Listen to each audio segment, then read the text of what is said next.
এই যে বিড়াল একটা, রাত্রে বাজে এখন 11:30। আমার দরজায় একটা বিড়াল এসেছে, দেখো কত সুন্দর বসে আছে। কি কি খবর? হ্যাঁ, গুনু পায় না? যাও মাম্মির কাছে যাও। এখানে পাট শাক রান্না করব। কাঁচা লঙ্কা নিয়েছি, টমেটো নিয়েছি, পেঁয়াজ নিয়েছি, নুন, রসুন, হলুদ, আর এটা হচ্ছে পাট শাক। তো এখন পেঁয়াজটা দিয়ে দেবো। যে পেঁয়াজ কেটে রেখেছি, পেঁয়াজটা দিয়ে দিচ্ছি। পেঁয়াজটা একটু ভেজে নিই ভালো করে। আদা নেব, আদা নিতে ভুলে গেছি, আদাটা নেব। আদাটা ভেজে তুলে নিয়েছি, আদা আর রসুন একসাথে ভেজে নিয়েছি। এখন দিয়ে দেবো টমেটোটা।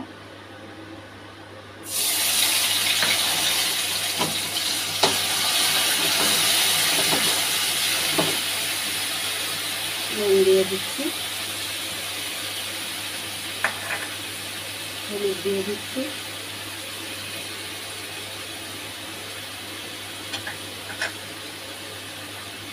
কাঁচা লঙ্কা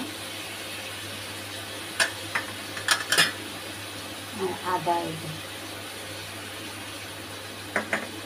এটা একটু ভাজা হয়ে যায়, তারপরে শাকটা দেবো। মশলাটা ভাজা হয়ে গেছে, এখন শাকটা দিয়ে দিচ্ছি।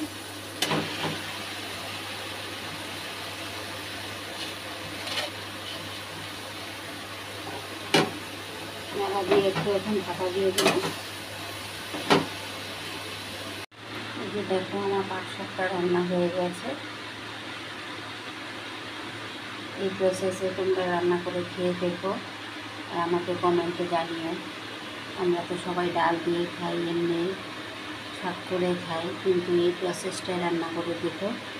একটু ঝোল ঝোল রাখলেও ভালো লাগে, তো আমি ঝোলটা রাখিনি, আমি শুকনোটা করেছি। এই প্রসেসটা রান্না করে খেয়ে আমাকে কমেন্টে জানিও।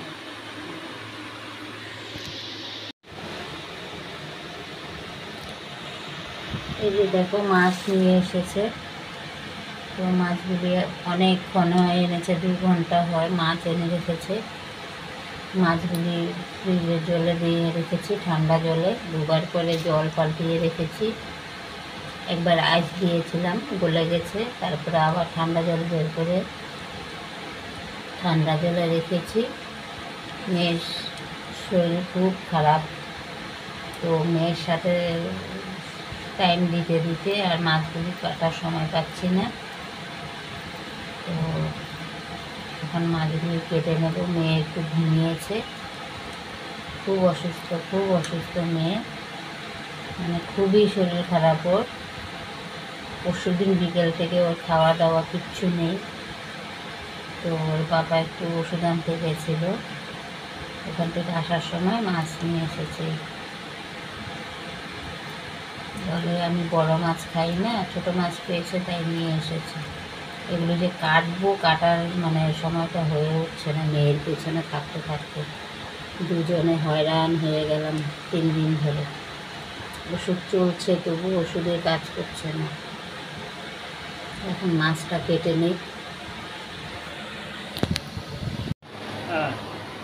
দেখা যায় এই যে মাছ ছোলার টেকনিক, নিনজা টেকনিক। এটা এই টেকনিকটা লাগালে ভালো হয় বাসন মাজার, স্টিলওয়্যার। এটা দিয়ে মাছ এইভাবে ছুলে নিতে পারবে সবাই। এটা হচ্ছে নিনজা টেকনিক। এই যে কতগুলো মাছ ছোলা হয়ে গেছে, এই দেখো। এই যে এইভাবে করে 1 সেকেন্ডে 1 সাইড হয়ে যায়, পরে লেজটা আর কানটা কেটে নিলে হয়ে যায়। এই যে এভাবে করে বাসন মাজার স্টিল উল। এই যে কতগুলো মাছ কাটা হয়ে গেছে আমার। এই যে এগুলি কান পেট কেটে ক্লিয়ার। এগুলি এখন শুধু লেজগুলি আর কানটা কেটে নেব, হয়ে যাবে। আর এইভাবে করে ছুলতে হবে স্টিল উল দিয়ে। নিনজার টেকনিক। আজকে আমার ক্যামেরাম্যান বাবুল বিশ্বাস,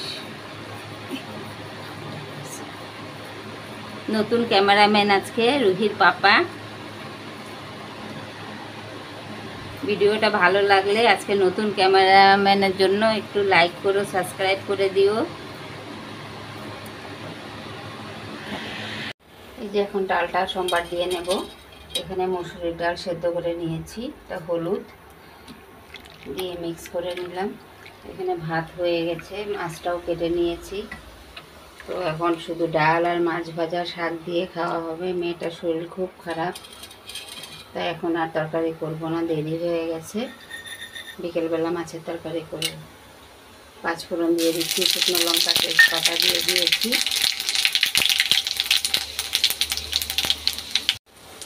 ডালটা দিয়ে দেবো এখন।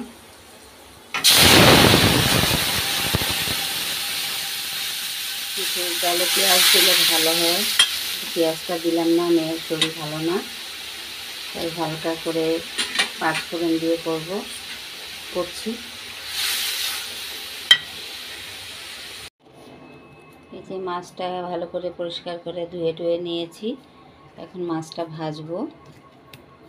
দিয়ে দিচ্ছি নুন, হলুদ, একটু তেল দিয়ে দেব, মাখবো।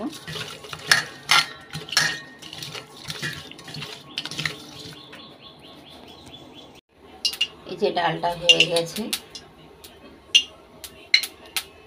পাতলা করে করেছি, মেয়েকে খাওয়াবো বলে একদম পাতলা করেছি।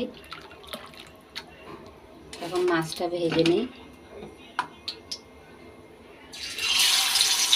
পেঁপেও সেদ্ধ করে রেখেছি, ডালের সাথে মিক্স করে খাওয়াবো ওকে।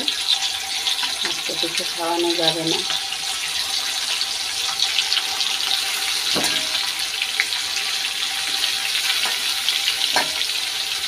শুধু এখন খাওয়া হবে, বিকেলবেলা রান্না করবো, মাছ ভাজা থাকবে, বিকেলে রান্না করবো।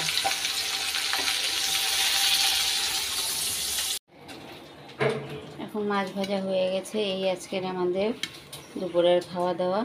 ভাত বেড়ে নিয়েছি, এখানে মাছ ভাজা, শাক, আর এখানে হচ্ছে ড্রাই মাছের চাটনি, ড্রাই মাছ, পেঁয়াজ, কাঁচা লঙ্কা, টমেটো দিয়ে চাটনি, আর হচ্ছে ডাল দিয়ে এখন খেয়ে নেবে।